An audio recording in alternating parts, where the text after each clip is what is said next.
track gates on the target. Did I miss? Fortunately, that's a no result, which means you've missed. I really had no idea where Dan was. This is where your speed of duel starts to come into it now. His state-of-the-art javelin can hit my vehicle from over 2 kilometers away, a similar range to the Sagas in 1973. No wonder the Israeli tank drivers were taken by surprise as they headed towards the Suez Canal. They simply couldn't see the Egyptians lying in wait with the Sagas.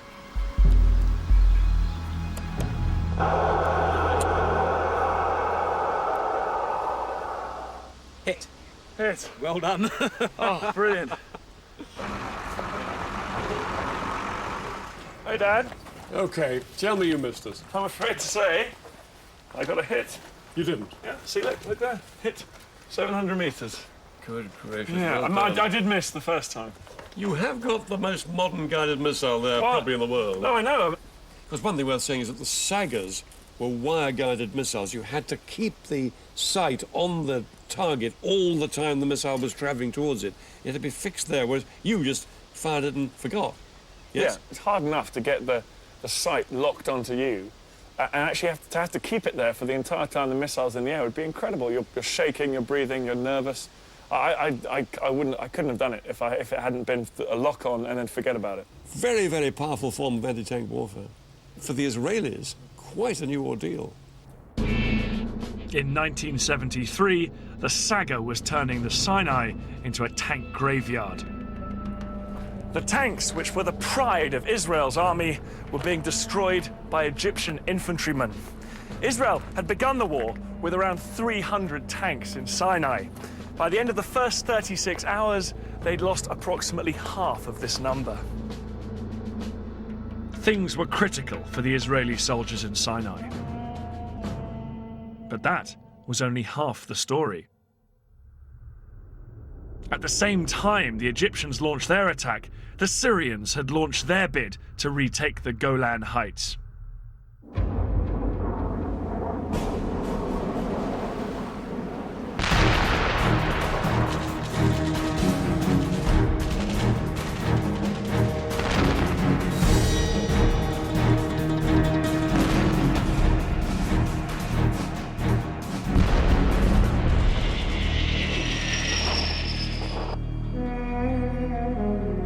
The fertile soil of this battlefront couldn't have been in greater contrast to the arid desert of the Sinai. The Golan Heights had been a valuable prize when the Israelis captured them in 1967. These Golan Heights provided Israel with more than just good farmland. They afforded security too. This is the Golan here, once part of Syria, occupied by Israel since 1967. The area is no more than 15 miles wide, and it ends with a steep slope down to the River Jordan. To Israelis, the Golan was a vital buffer between their heartland and Syria. Despite this, only 170 Israeli tanks and 400 soldiers were stationed in the front line on the Golan. Most of the Israeli forces were here in the north, because Israeli commanders felt this was the most likely place for any Syrian assault. But when the Syrians made their move, their 1,200 tanks and 60,000 men attacked all the way along the line. 6 hours into the battle, the Syrians' overwhelming strength was beginning to tell, and their tanks broke through down here in the more lightly defended south. By nightfall, they'd almost reached the western edge of the heights, where they could look down on the River Jordan. If Syrian tanks could now seize the vital bridges across the Jordan, they'd be able to pour across the river into Israel's heartland.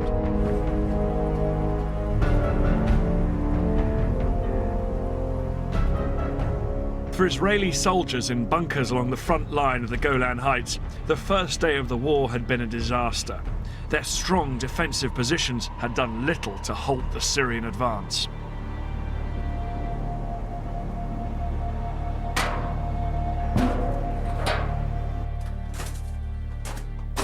This is one of the Israeli bunkers dug in to the Golan Heights, and it's got an incredibly strong construction. It's deep underground, it's reinforced concrete, and these steel plates here as well. The amazing thing about 1973 is these strong points were so difficult for the Syrians to take, they didn't even bother trying. They simply bypassed them with their tanks and kept pushing forward.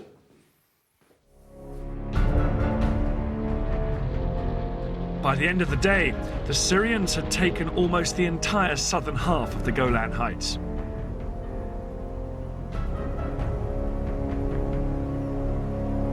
It was a nightmare situation for Israel.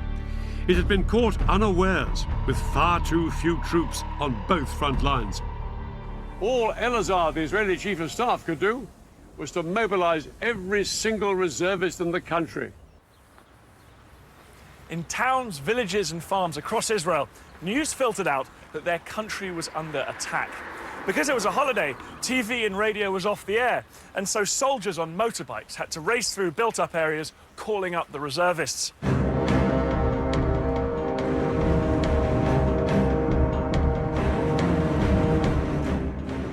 I was in my kibbutz on Yom Kippur when I heard the planes taking off from the Air Force Base in the area. I drove with another member of my kibbutz, who was also a company commander, to our assembly point. On the way, we said that whatever was happening, we'll probably be back home in a day or two.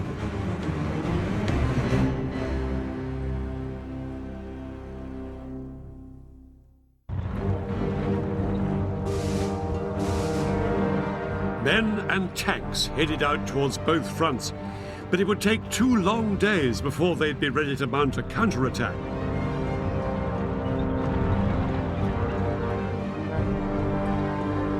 Then, on October the 8th, David Eleazar announced to the world that his army had finally gone on the attack.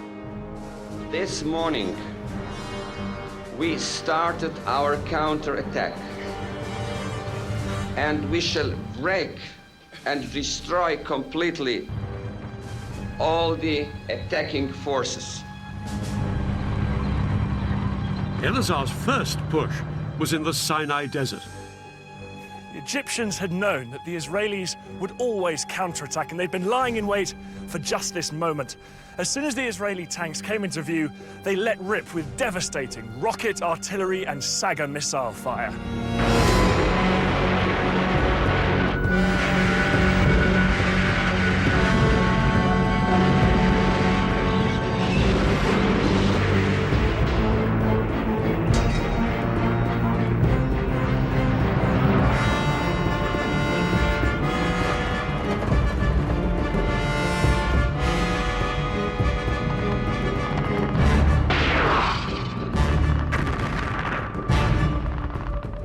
The Israelis suffered heavy casualties all day.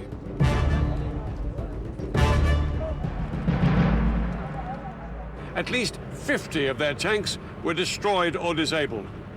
To the Israelis, it was abundantly clear this was no longer the poorly trained Egyptian army they'd fought in the past.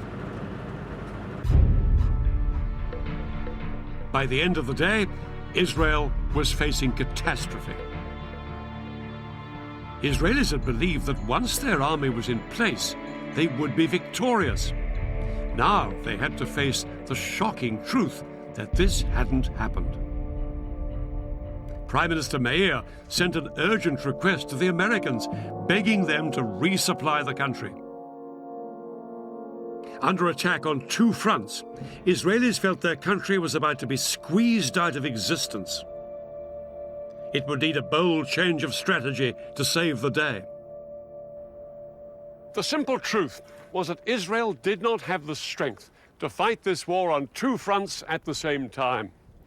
Eleazar had to concentrate his strength on one front before he tried to roll back his enemy on the other. In the Sinai, the Egyptians were separated from Israel by hundreds of miles of desert. But here on the Golan, the Syrians were perilously close to Israel's main villages and towns across the Jordan, just a few miles' drive away. The Golan had to be Eleazar's priority. So he ordered the army and the air force to put everything they had into throwing the Syrians back. Some tank units would attack halfway along the Golan to relieve the pressure on Nafak, the Israeli HQ on the heights. Other Israeli tanks had already been ordered to go up onto the southern Golan, where the Syrians were closest to Israel's heartland. Their commander had been told bluntly, "You are Israel's last hope." But one thing in their favor was that the Syrians had made an extraordinary decision to halt up on the high ground rather than press on towards the River Jordan. It gave the Israelis vital breathing room to cross the river and move up towards the Golan.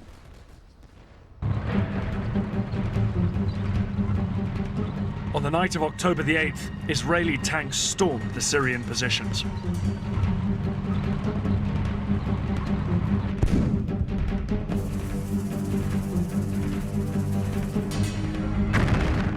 The fighting raged around the clock. The Soviets had given the Syrians their latest infrared night fighting equipment. The Israelis had nothing of the kind. And that meant during the hours of darkness, the Syrians could identify the Israeli tanks and cause horrific casualties. I scanned the area with my scope and picked up a pair of infrared lights coming directly at me. I took another look. The headlamps were still approaching. The Syrian was targeting in on us. "Driver, back up," I screamed. And the tank rocked back till we came to a stop.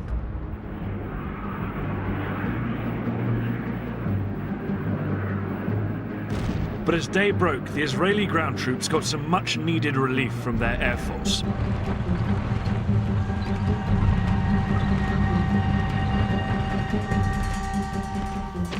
Throughout the rest of the day, however, the Israelis fought desperately to hold the line. The Israelis knew that if they gave way here, their country faced a real threat of extinction.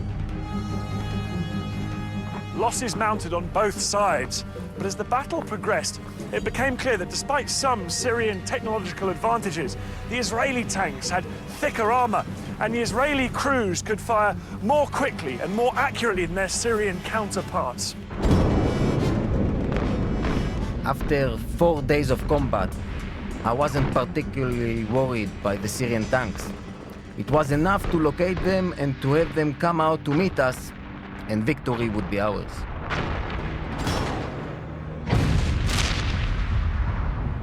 By the 10th of October, 4 days into the war, there was an astonishing turnaround. The Syrians were in full flight from here on the Golan. Israel's tanks chased them into Syria itself. And soon the Israelis were within shelling distance of the Syrian capital Damascus, just 30 miles off that way. Syrian President Assad sent a message to President Sadat, urging the Egyptian leaders to do something to relieve the pressure on Syria. And now Sadat made a momentous decision. Down on the Suez Canal, Sadat ordered his men to thrust way beyond the strong defense line they'd established on the east bank of the canal. Their objective? Strategic passes through these mountains. But to get there, they'd have to leave the safety of their SAM missile umbrella way behind them. It was a high-risk strategy, and Shazli was appalled by the decision. But Sadat was immovable. What followed would be one of the biggest tank battles in history.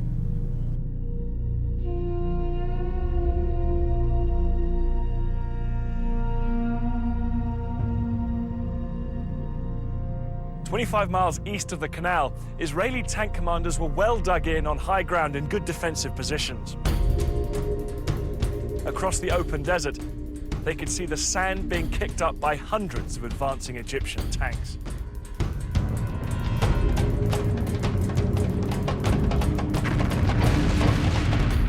The Egyptians were totally exposed to withering Israeli fire.